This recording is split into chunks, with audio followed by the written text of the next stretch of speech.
জান্নাত দেওয়ার একমাত্র মালিক আল্লাহ, মানুষকে মাফ করার মালিক আল্লাহ। আমরা একটা উসিলা, যেটা আল্লাহর হাতে ক্ষমতা, সেটা মানুষের করার ক্ষমতা নেই। সুতরাং এগুলো যদি কেউ বলে থাকে সেটা তো আসলে অসৎ এবং বিভ্রান্তিমূলক। নির্বাচনী ভোট টানার জন্য বিভিন্ন প্রার্থীদের নানান ধরনের কৌশল থাকে, মুখরোচক কথাবার্তা থাকে, কিন্তু যারা প্রার্থী তাদের কথাবার্তা বলার ক্ষেত্রে সে ধরনের ব্যক্তিত্ব ধরে রেখেই কথা বলা উচিত। কারণ মানুষ তো বোকা না, মানুষ সবই বোঝে। ধরেন এখানে বিএনপি যারা করে, আমরা গণ অধিকার পরিষদ করি, আমাদের দলের নাম ইসলামী দল না, কিন্তু আমরা কি মুসলমান না? আমরা কি নামাজ কালাম পড়ি না? আমরা কি আল্লাহ খোদাকে ভয় করি না?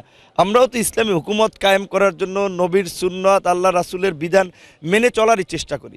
এখন আমরা যে একটা লিবারেল বা একটা বলা চলে উদার গণতান্ত্রিক রাজনীতি করি, এখানে হিন্দু আছে, বৌদ্ধ আছে, খ্রিস্টান আছে, মুসলমান আছে, তাই আমরা নির্দিষ্ট ধর্মের নাম না দিয়ে সব ধর্মের মতের মানুষকে নিয়ে আমরা রাজনীতি করি। যারা ধর্মীয় নাম দিয়ে রাজনীতি করেন তাদের তো একটু দায়িত্বশীলতার পরিচয় দিতে হবে, কারণ তাদের কথাবার্তা যদি বিভ্রান্তিমূলক হয় তাহলে তাদের মাধ্যমে কিন্তু পুরো কমিউনিটিকে মানুষ আন্ডার এস্টিমেট করবে। তো আমার মনে হয় যে এই জান্নাত দেওয়ার একমাত্র মালিক আল্লাহ, মানুষকে মাফ করার মালিক আল্লাহ। আমরা একটা উসিলা, আমরা দুনিয়াতে যেটা পারি, এই যে জনগণের ব্যাড ট্যাক্সের পয়সা সরকার যে উন্নয়নমূলক কর্মকাণ্ড হয় এইটাকে স্বচ্ছভাবে জনগণের মাঝে বন্টন করা, একটা সুশাসন নিশ্চিত করা, বিভিন্ন অঞ্চল ভেদে একটা সুষম উন্নয়ন করা, আমরা এইটা পারি। এর বাইরে যেটা আল্লাহর হাতে ক্ষমতা সেটা মানুষের করার ক্ষমতা নেই। সুতরাং এগুলো যদি কেউ বলে থাকে সেটা তো আসলে অসৎ এবং বিভ্রান্তিমূলক।